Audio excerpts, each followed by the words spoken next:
Dans ce document, à savoir numéro 2, nous allons parler de l'intensité sonore I et du niveau d'intensité sonore L. Attention, deux grandeurs à ne pas confondre.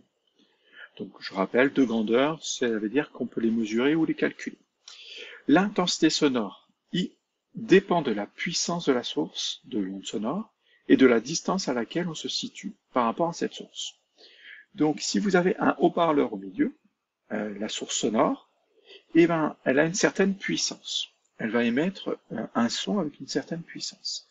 Et en fait, cette puissance va être répartie sur la surface totale de l'onde. Si vous êtes proche, donc si vous êtes à cette distance ici, au point à l'extrémité de la flèche, eh ben, toute la puissance sonore est répartie sur la sphère, parce que l'onde sonore s'est déplacée en cercle, et donc sous forme d'une sphère. Et donc, plus vous êtes loin, plus la surface de la sphère est grande, et du coup, plus l'intensité sonore que vous allez percevoir sera faible. Donc, on traduit ça par cette petite relation mathématique très simple. L'intensité sonore qui est en watts par mètre au carré, c'est la puissance sonore de la source en watts, une puissance en watts, ça on connaît, et la surface de la sphère en mètres au carré. Donc c'est des watts divisés par des mètres au carré, ce sont des watts par mètre au carré. Donc c'est logique. Donc plus la surface de la sphère augmente, plus l'intensité est faible, plus la puissance augmente, plus l'intensité sonore est grande. Et on a juste remplacé ici, là c'est l'expression de la surface d'une sphère. La surface d'une sphère, c'est 4 fois pi fois le rayon de la sphère au carré. Attention, on prend le rayon de la sphère en mètres si on veut avoir une surface en mètres carrés. Et c'est indispensable pour avoir des watts par mètre au carré pour l'intensité sonore. Ensuite, le niveau d'intensité sonore, grand L, c'est la grandeur la plus utilisée.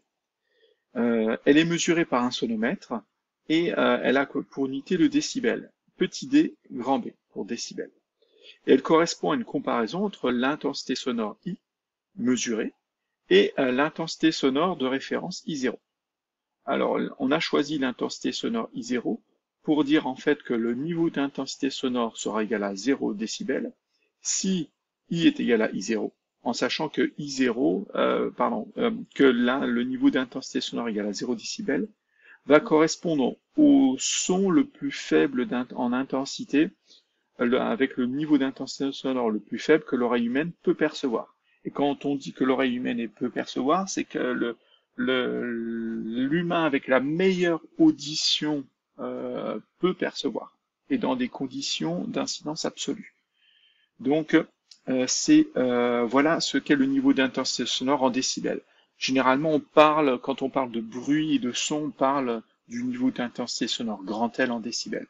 On dit, un aspirateur c'est 55 décibels, 60 décibels, 70 décibels, le décollage d'un avion c'est 110, 120 décibels, etc., etc. Et finalement, on parle très peu de l'intensité sonore, mais vous voyez qu'il nous faut l'intensité sonore pour pouvoir calculer le niveau d'intensité sonore. Avec une nouvelle fonction, un nouveau calcul, une nouvelle opération de calcul qui est le logarithme LOG log. Donc on va juste venir sur ce log.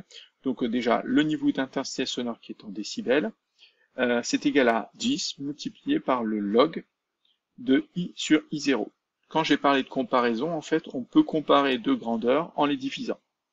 Donc on fait I divisé par I0, et on fait une opération dessus qui s'appelle le logarithme, log, et ensuite on multiplie le résultat par 10.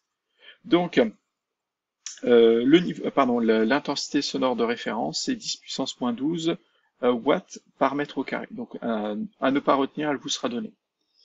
Je vais insister un tout petit peu sur le log dans cette vidéo, une fois que mon téléphone sera reconnecté. Donc le logarithme, le logarithme là, donc pour nous c'est le logarithme en base 10. Vous allez le voir en mathématiques un peu plus tard dans l'année. Pour nous, je vais vous le présenter différemment. Donc en mathématiques, c'est une fonction, donc vous allez étudier log de x, etc., etc. Pour nous, c'est juste l'opération inverse de la puissance de 10. Ça veut dire quoi?